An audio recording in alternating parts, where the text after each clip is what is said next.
Hello dear student, welcome to online class subject geography. हाँ तो बच्चों, मैं अजय सर। 11वीं क्लास की हमारी पहली बुक चल रही थी भौतिक भूगोल के मूल सिद्धांत। उसमें हमारा 6वां चैप्टर चल रहा था, जिसमें हमारा लास्ट टॉपिक था मृदा निर्माण के कारक, सॉइल फार्मिंग फैक्टर्स। तो देखिए बच्चों, इन्हीं के बारे में हम बात करेंगे आज हमारा चैप्टर कंप्लीट हो जाएगा। तो देखिए, मृदा निर्माण 5 मूल कारकों द्वारा नियंत्रित होता है। ये कारक हैं, पहला है मूल पदार्थ या सेल है, दूसरा है स्थलाकृति, तीसरा है जलवायु, चौथा है जैविक क्रियाएं, जीव जंतुओं द्वारा होने वाली क्रियाएं, और पांचवा है समय।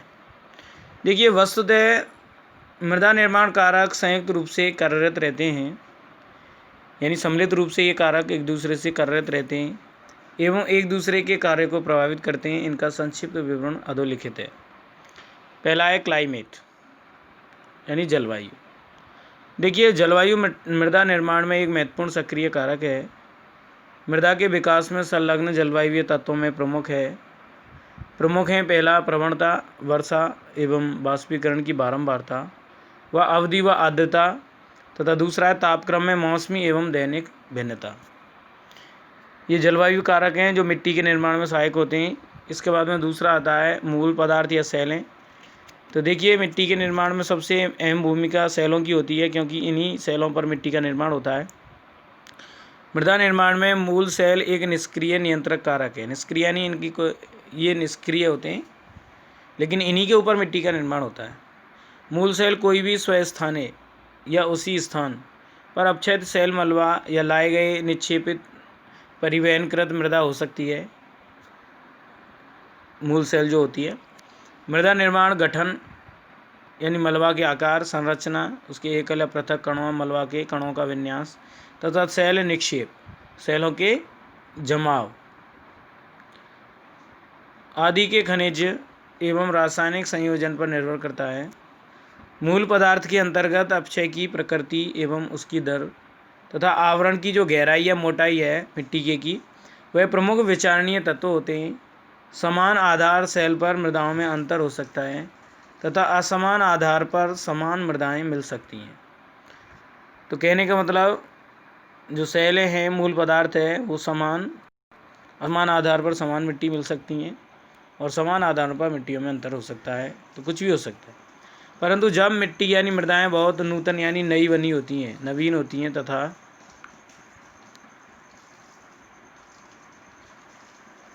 पर्याप्त परिपक्व यानी पकी नहीं होती हैं, तो मृदाओं एवं मूल सेलों के प्रकार में घनिष्ठ संबंध होता है। मूल सेलों और मृदाओं के प्रकार में क्या होता है? घनिष्ठ संबंध होता है।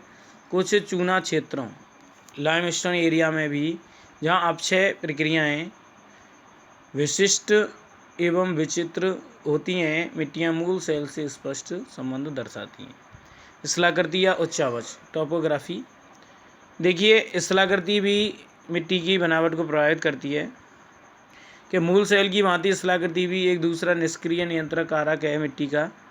स्थलाकृति मूल पदार्थ के अनाच्छादन अथवा अनावृत होने को सूर्य की किरणों के संबंध में प्रभावित करती है तथा स्थलाकृति धरातलीय एवं उपसतही अप्रवाह की प्रक्रिया को मूल पदार्थ के संबंध में भी प्रभावित करती है।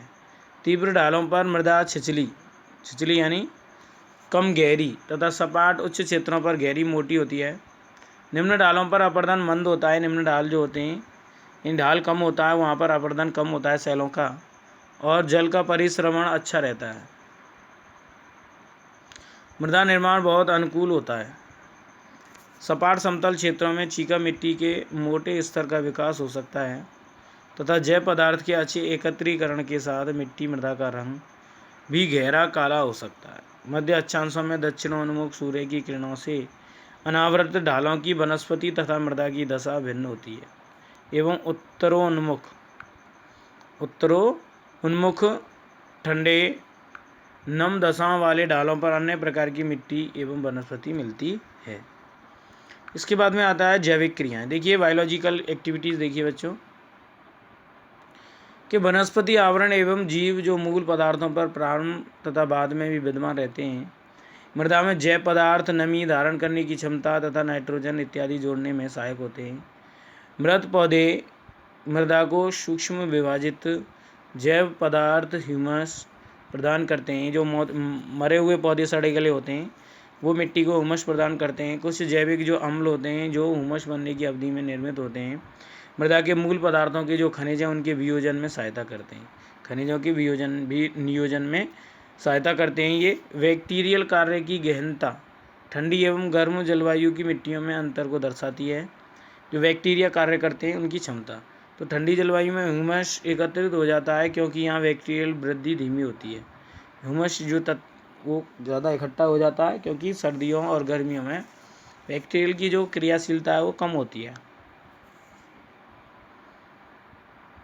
उप आर्कटिक एवं टुंड्रा जलवायु में निम्न बैक्टीरियल क्रियाओं के कारण या अवियोजित जैविक पदार्थों के साथ पीट के संस्तर विकसित हो जाते हैं। पीट यानी निम्न कोटि की जो मिट्टी है उसके संस्तर विकसित हो जाते हैं। आर्द्र उष्ण एवं भूमध्य रेखीय जलवायु में बैक्टीरियल वृद्धि एवं क्रियाएं सघन होती हैं। यानी गर्मी वाले इलाकों में जो बैक्टीरिया है उनकी जो क्रियाशीलता है वह बढ़ जाती है तथा मृत वनस्पति शीघ्रता से ऑक्सीकृत हो जाती है। यानी कहने का मतलब मृत जो वनस्पति है वह शीघ्र यानी जल्दी से क्या हो जाती है, अपक्षयित हो जाती है, मिट्टी बन जाती है, जिससे मृदा में ह्यूमस की मात्रा जो है घट्टी जो होती है वो बहुत कम रह जाती है। बैक्टीरिया एवं मृदा के जीव हवा से गैसीय नाइट्रोजन प्राप्त करके, हवा से क्या है जो नाइट्रोजन गैस है उसको प्राप्त करके उसे रासायनिक रूप में बदल देते हैं, परिवर्तित कर देते हैं, जिसका पौधों द्वारा उपयोग किया जा सकता है। इस क्रिया को क्या कहते हैं, नाइट्रोजन निर्धारण कहते हैं। राइजोबियम एक प्रकार का बैक्टीरिया जंतु वाले पौधों की जड़ ग्रंथियों में रहता है तथा मेजबान पौधों के लिए लाभकारी नाइट्रोजन निर्धारित करता है। जो अन्य जो पौधे होते हैं उनके लिए निर्धारित करता है। चींटी है, दीमक, केंचुए, कृंतक इत्यादि कीटों का जो महत्व है अभियांत्रिकी यानी मैकेनिकल सा होता है, परंतु मृदा निर्माण में ये महत्वपूर्ण होते हैं क्योंकि ये मृदा को बार बार ऊपर नीचे करते रहते हैं। जैसे केंचुए मिट्टी खाते हैं, अतः उनके शरीर से निकलने वाली मिट्टी का गठन एवं रसायन परिवर्तित हो जाता है। इसके बाद में आता है लास्ट जो है वो है कालावधि यानी समय भी मिट्टी के निर्माण को प्रभावित करता है। मृदा निर्माण में कालावधि तीसरा महत्वपूर्ण कारक है। मृदा निर्माण प्रक्रियाओं के प्रचलन में लगने वाले काल या समय की अवधि मृदा की परिपक्वता एवं उसके पार्श्विका यानी प्रोफाइल का विकास निर्धारण करती है। एक मृदा तभी परिपक्व होती है जब मृदा निर्माण की सभी प्रक्रियाएं लंबे काल तक पार्श्विका विकास करते हुए कार्यरत रहती हैं। थोड़े समय पहले रिसेंटली निक्षेपित जलोढ़ मिट्टी या हिमानी टिल से विकसित मृदाएं तरुण यानी युवा अवस्था मानी जाती हैं तथा उनमें संस्तर हॉरिजन का अभाव होता है अथवा कम विकसित संस्तर मिलता है। संपूर्ण परिप्रेक्ष्य में मिट्टी के विकास या उसकी परिपक्वता यानी मिट्टी के बनने की जो परिपक्वता है उसके लिए कोई विशिष्ट कालावधि नहीं होती, यानी समय नहीं होता। तो कहने का मतलब ये है कि जितनी ज़्यादा लंबे समय तक मिट्टी का निर्माण होता है वो पुरानी मिट्टी होती है और जो नई मिट्टी का निर्माण होता है वो नूतन मिट्टी कहलाती है। पुरानी मिट्टी में क्या है, स्तर मिलते हैं, संस्तर, कहने का मतलब उनमें परतें पाई जाती हैं और नवीन मिट्टी में परतों का अभाव पाया जाता है। तो इस प्रकार से मिट्टी वाला ये टॉपिक ख़त्म हो गया बच्चों। देखिए इसमें एक क्वेश्चन दिया हुआ है कि क्या मृदा निर्माण प्रक्रिया और मृदा निर्माण नियंत्रक कारकों को अलग करना आवश्यक है। कोई ज़रूरी नहीं है, लेकिन मृदा निर्माण की प्रक्रिया में ये कारक जो हैं वो अपना प्रभाव दिखाते हैं। इसके अलावा मृदा निर्माण प्रक्रिया में जो कालावधि यानी समय, स्थलाकृति और मूल पदार्थ निष्क्रिय नियंत्रक कारक क्यों माने जाते हैं, क्योंकि ये सक्रिय रूप में भाग न कर निष्क्रिय रूप से मिट्टी के निर्माण में भाग लेते हैं, इसलिए निष्क्रिय हैं। अब देखिए क्वेश्चन आंसर बच्चों। पहला क्वेश्चन है निम्नलिखित में से कौन सी एक अनुक्रमिक प्रक्रिया है, अनुक्रम यानी क्रम के अनुसार, तो इसका सही आंसर होगा अपर्दन। दूसरा क्वेश्चन है कि जलयोजन प्रक्रिया निम्नलिखित पदार्थों में से किसे प्रभावित करती है, तो पहला है ग्रेनाइट, दूसरा क्वार्टाइट, तीसरा चीका है, क्ले मिट्टी और चौथा है लवण। इसका सही आंसर होगा बच्चों लवण। अगला क्वेश्चन है मलबा अवदाब को किस श्रेणी में सम्मिलित किया जा सकता है? तो मलबा अवदाब किसका रूप है? तीव्र प्रवाही बृहद संचलन का, मास मूवमेंट जो होता है, रैपिड। इसके बाद में देखिए बच्चों,